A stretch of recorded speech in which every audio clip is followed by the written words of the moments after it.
Growing up, I was never the favorite. I'm 29 now, and my older sister, Amelia 31F, has always been the star of the show. If I dropped a plate, it was a catastrophe. If Amelia broke something, well, accidents happen and she didn't mean it. That's just how things were in my family. My parents always had a soft spot for her. Meanwhile, I was the one blamed for anything that went wrong. But what started as little things spiraled into something much darker as we grew older. When I was around 8, Amelia started getting clever about how to make me the fall guy. One time, she snuck into my room and took a $20 bill I'd been saving from Christmas. Then she stuffed it into my backpack and told our parents she saw me taking it from my mom's purse. Of course they believed her. Why wouldn't they? I was the troublemaker after all. Mom went through my bag, found the money, and grounded me for a month. I didn't even know how it got there until Amelia smirked at me later and said, "You're too easy." These setups became a regular thing. Broken vases, stolen lunch money, missing homework. If Amelia could pin it on me, she did. By the time we hit our teens, she had perfected the art of gaslighting. She'd stage arguments where she'd stay calm and composed, while I, frustrated and confused, would end up shouting, "That's not what happened." Of course, to my parents, this just made me look like I had anger issues. Fast forward to adulthood, and Amelia hasn't changed. If anything, she's gotten worse. She has a knack for spinning stories that make her look like the innocent victim and me the unhinged aggressor. A few years ago, during a family barbecue, Amelia made up this story about how I exploded at her over something trivial. It never happened. But by the time the night was over, my mom was looking at me like I had just kicked a puppy.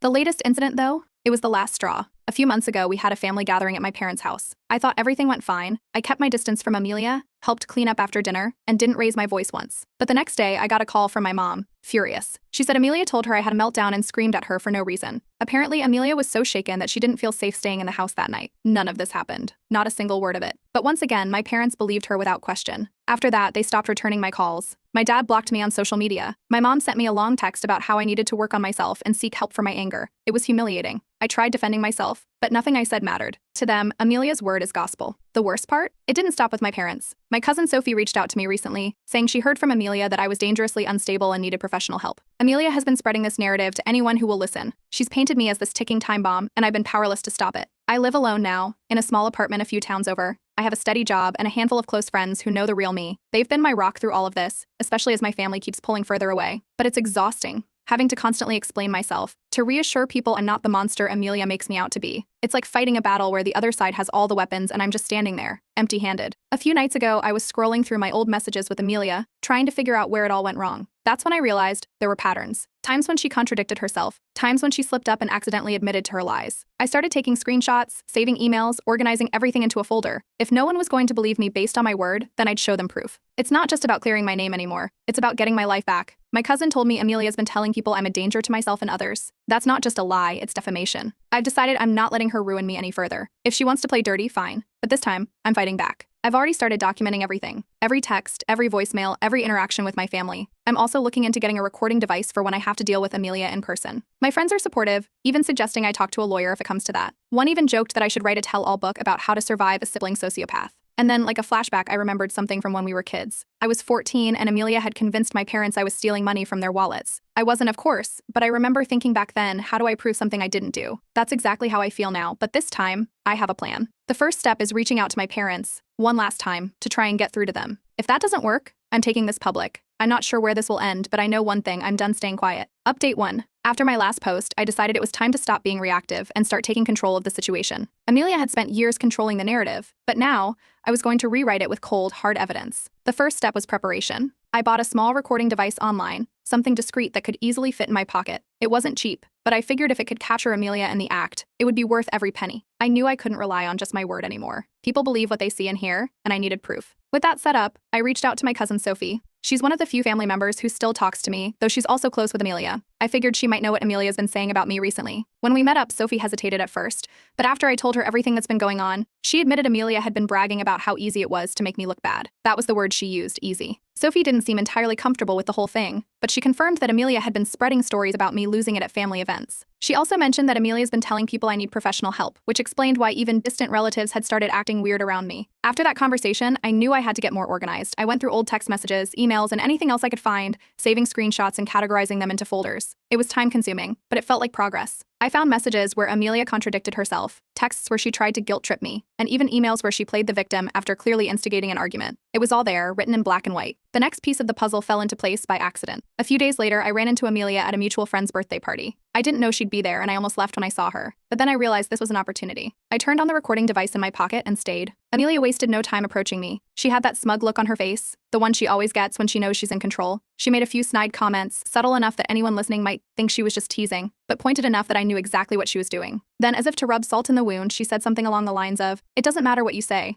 Everyone believes me, not you." I didn't respond, just let her talk, knowing the recorder was capturing every word. After the party, I started seeing vague, dramatic posts on Amelia's social media. Things like, "It's exhausting having to deal with toxic people who can't take responsibility for their actions, and some people will never change no matter how much help they need." It was obvious she was talking about me, but of course she didn't name names. She never does. It's part of her game, keeping things just vague enough that no one can call her out directly. Then, an aunt I hadn't spoken to in months called me out of the blue. She started the conversation by asking how I was doing, but it quickly turned into her expressing concern about my mental health. Apparently, Amelia had been talking to her too. The lies were spreading further than I realized. That's when I decided to test Amelia. I told Sophie, knowing she'd pass it on to Amelia, that I was considering taking a job out of state. I made it sound like I'd already started packing. Sure enough, the next day my mom called me, furious. She accused me of being selfish for planning to move without discussing it with the family, even though we hadn't spoken in weeks. That confirmed it. Amelia had leaked the fake story almost immediately. As I kept digging, I started noticing a pattern in Amelia's behavior. It wasn't just about me. Her lies extended to other parts of her life too. On her social media, she claimed to have a high-ranking position at work, but I remembered her complaining last year about being passed over for a promotion. She also posted photos from a business trip that I'm pretty sure were taken during a vacation with her friends. The more I looked, the more I realized lying wasn't just a tactic for her, it was a lifestyle. Feeling emboldened, I decided to consult a lawyer. I wasn't sure if Amelia's actions could be considered defamation, but I wanted to know my options. The lawyer was cautious, saying defamation cases are tricky, but she agreed that I had a strong case if I could prove Amelia's lies had damaged my reputation. Meanwhile, my Reddit post was gaining traction. The support I received was overwhelming. People shared their own stories of manipulative family members and offered advice on how to gather evidence. Some even suggested going completely no contact with my family, but I wasn't ready for that yet, not until I exposed the truth. As I worked through my plan, I stumbled upon something big, a secret about Amelia that could change everything. I'm not ready to share the details yet, but let's just say this might be the key to turning the tide.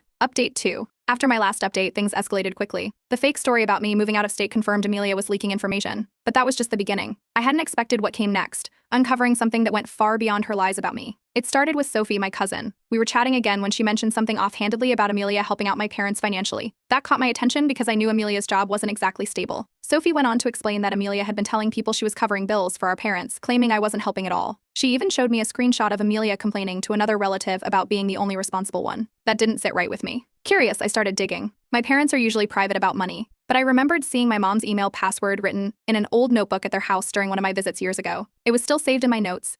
I logged into her email and combed through the inbox. I wasn't sure what I was looking for at first, but then I found it, a string of messages from Amelia to my parents, claiming she needed money for emergencies. There were vague explanations about medical expenses and work-related costs, but they didn't add up. Attached to one email were what looked like fake invoices for a car repair shop and a hospital bill. I googled the hospital name. It didn't even exist. I compared the dates on the invoices to Amelia's Instagram posts. On the day she was supposedly bedridden from a medical emergency, she was posting selfies from a beach vacation. That wasn't all. Buried in the emails were bank transfer confirmations. My parents had sent Amelia thousands of dollars over the past 2 years. My stomach dropped. They believed her stories so completely that they were financially supporting her, all while she painted herself as their savior to the rest of the family. I compiled everything, the emails, the invoices, and screenshots from her Instagram posts. Then, I sent an anonymous email to my parents with the evidence. I didn't include my name, just the facts. Within hours, my mom called me, clearly upset. She accused me of fabricating the documents to get back at Amelia. My dad, on the other hand, was silent during the call, which told me he was starting to piece things together. The next day, I got a message from Sophie. Apparently, my parents confronted Amelia about the email. She denied everything, of course, and spun a wild story about how I must have hacked her accounts to fake the evidence. She even claimed I had been stalking her, which was absurd. But here's the kicker. She called half the family, trying to discredit me further. She said I was spiraling and needed help.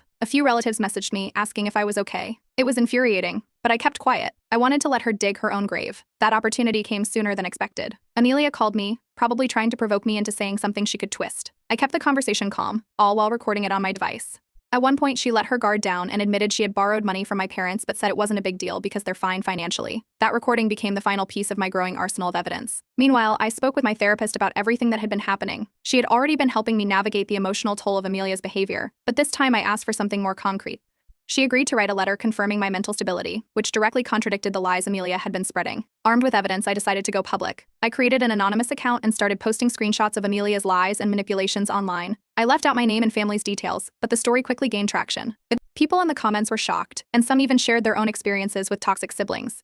The post went viral, and soon, extended family members began reaching out, apologizing for believing Amelia. This was the tipping point. My parents, especially my dad, started questioning Amelia's stories. My mom was still in denial, clinging to the idea that Amelia must have had good intentions. But as more relatives saw the posts and came forward with their own doubts, the cracks in Amelia's facade began to show. That's when Amelia escalated. She threatened legal action, accusing me of defamation. What she didn't know was that I had been consulting a lawyer since the beginning. My lawyer reassured me that the evidence I had was solid, and that any case she tried to bring against me would likely backfire. Then came the moment of truth. My parents invited me to a family dinner, insisting it was time to talk. Amelia was there too, smug as ever, but I was ready. During the meal, I pulled out the recordings, emails, and screenshots, presenting everything to the room. It was like watching a movie. My dad's face turned pale, my mom was speechless, and Amelia, she lost it. She accused me of setting her up, but the evidence was overwhelming. By the end of the night, my parents apologized. It wasn't perfect, and I'm still skeptical of how genuine they were, but it was a start. Amelia stormed out, yelling that we'd all regret this. For the first time in years, the lies were out in the open, and Amelia's web of manipulation had finally unraveled. Update 3. After the family dinner where Amelia's lies were exposed, I thought things would finally settle down. Instead, Amelia went into overdrive, doing everything she could to paint herself as the victim. Within days, my phone was flooded with messages from extended family. Some were confused, asking what was going on. Others were outright angry, claiming I'd orchestrated a public humiliation of Amelia. It turned out Amelia had been busy. She called anyone who would listen, spinning a new narrative. I had planned the entire confrontation to destroy her reputation. She claimed I'd hacked into her accounts, manipulated her emails, and faked the recordings. To make it worse, she added that I'd been stalking her, showing up uninvited to events just to harass her. The audacity of it all was almost laughable, but it worked on some people who were already inclined to believe her. My dad seemed to see through her act, but my mom wasn't so sure. She told me Amelia had been crying nonstop, saying I'd ruined her life. Mom still clung to the idea that Amelia wouldn't act this way unless she had a reason.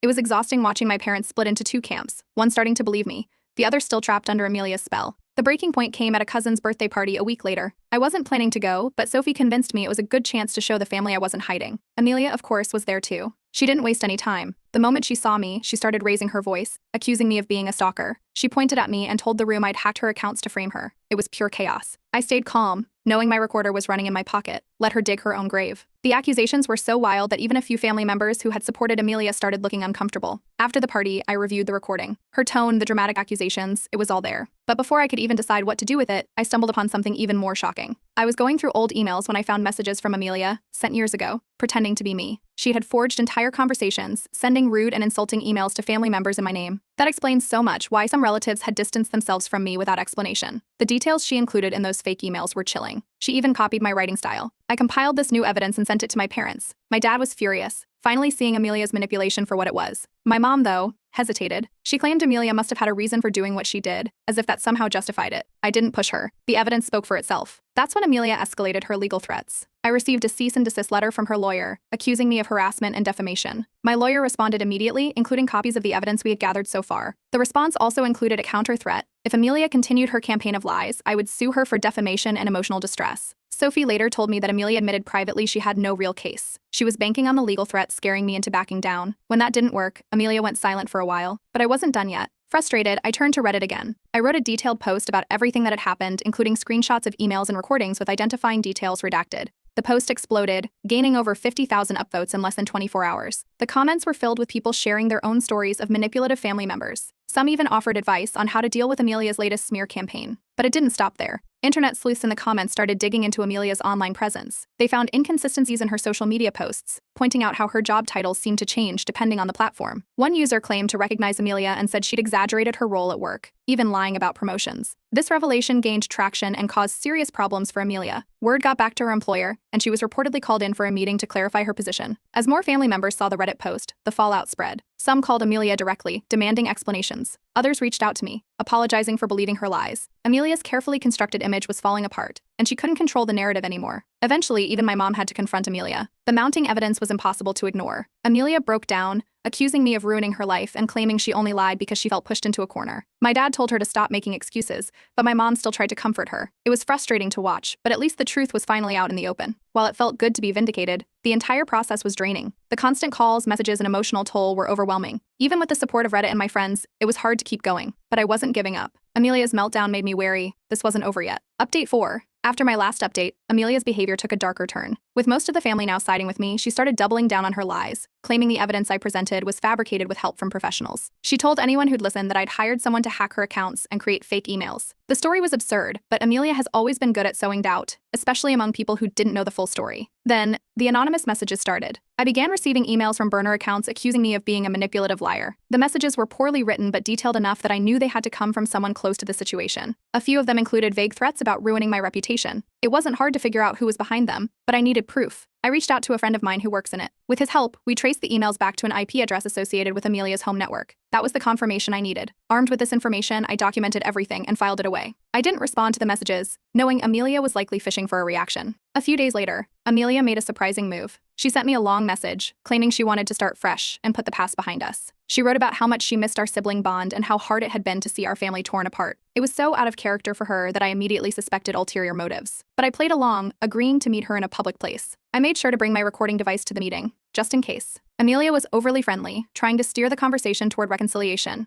But as we talked, she slipped up. She started venting about how hard it had been for her to keep everything straight over the years, and casually mentioned how easy it had been to frame me when we were younger. She laughed it off, saying it wasn't a big deal because no one got hurt. The entire conversation was recorded. After the meeting, I shared the recording with my parents and a few key family members. Amelia's tone, the casual admission of guilt, it was undeniable. My dad was furious, and even my mom, who had been hesitant to fully believe me, finally apologized. Hearing Amelia's own words had shattered any lingering doubts. I also shared the recording with Reddit, along with an update on the anonymous messages and the IP address trace. The thread blew up, gaining even more attention than my previous post. People were stunned by how far Amelia had gone to protect her lies. The comments were a mix of support and horror, with many users sharing similar stories of toxic family members. Amelia's world started crumbling fast. She deleted all her social media accounts within a day of the update going viral. Friends and family members who had supported her began cutting ties, and even those who tried to remain neutral distanced themselves. Amelia had always been good at controlling the narrative, but now she had no platform left to spin her stories. Around the same time, a former friend of Amelia's reached out to me. She had seen the Reddit thread and wanted to share her experiences. She sent me screenshots of conversations she'd had with Amelia, detailing how Amelia used to manipulate people in their friend group. It was the same pattern: lies, playing the victim, and turning people against each other. This friend also mentioned that Amelia had borrowed money from her under false pretenses and never paid it back. The new evidence further solidified Amelia's reputation as a manipulator. Most of the family sided with me, but a small group still clung to Amelia's narrative, claiming she had been bullied into a breakdown. It was frustrating, but I decided not to focus on them. The truth was out, and that was enough for me. Amelia's next move was predictable. She announced to a few family members that she was leaving town.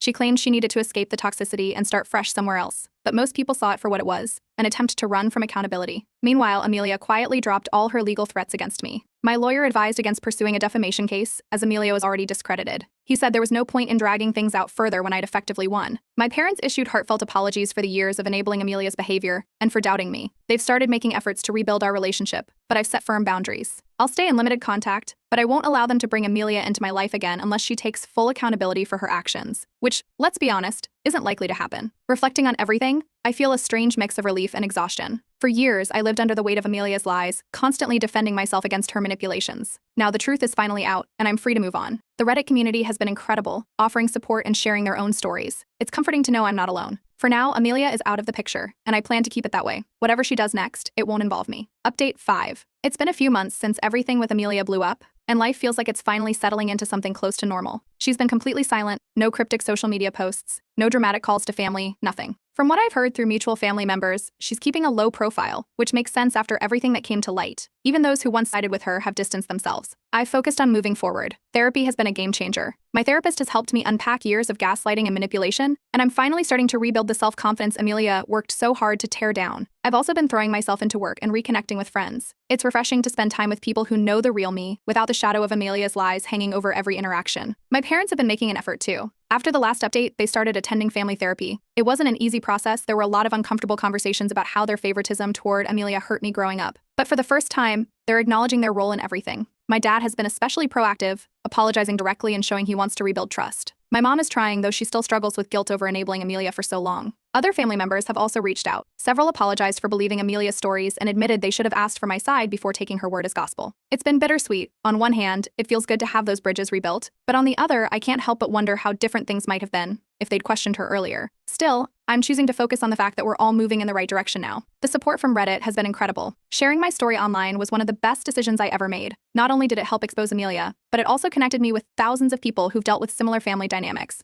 Knowing I wasn't alone gave me the strength to keep fighting. The viral attention even sparked discussions in my DMs about toxic relationships and how to navigate them. It's been humbling to see how many people were inspired by my story to stand up for themselves. I did hear through a cousin that Amelia is planning to move to a new city. Apparently, she's telling people she wants a fresh start and plans to turn over a new leaf. Whether that's true or just another angle to gain sympathy, I don't know, and frankly, I don't care. Her decisions no longer affect me, and that's a freedom I never thought I'd have. That said, Amelia did reach out one last time. I got a cryptic email from her a few weeks ago. It was half an apology, half a blame game. She wrote about how hard things have been for her and how she hopes I can forgive her someday, but she also accused me of escalating the situation and dragging the family into unnecessary drama. I didn't reply. I've made it clear to my parents and anyone else who asks that Amelia is not welcome in my life unless she takes full accountability for her actions, and even then, I'm not sure I'd want her back. Family gatherings have resumed without Amelia, and honestly, they feel so much lighter now. There's an emphasis on open communication, and I've noticed my parents making an effort to include me in decisions and listen to my perspective. It's not perfect. Healing this much damage will take time, but it's progress. For the first time in years, I feel like I belong in my own family. A journalist even reached out recently, interested in doing a piece on toxic family dynamics. While it was tempting, I decided not to pursue it. I've shared enough of this story online, and while I'm grateful for the platform Reddit gave me, I don't want to keep living in the past. This chapter is closed, and I'm ready to move on. Looking back, the entire experience has been a painful but necessary lesson. I've learned the importance of boundaries, self-advocacy, and trusting my instincts. If something feels wrong,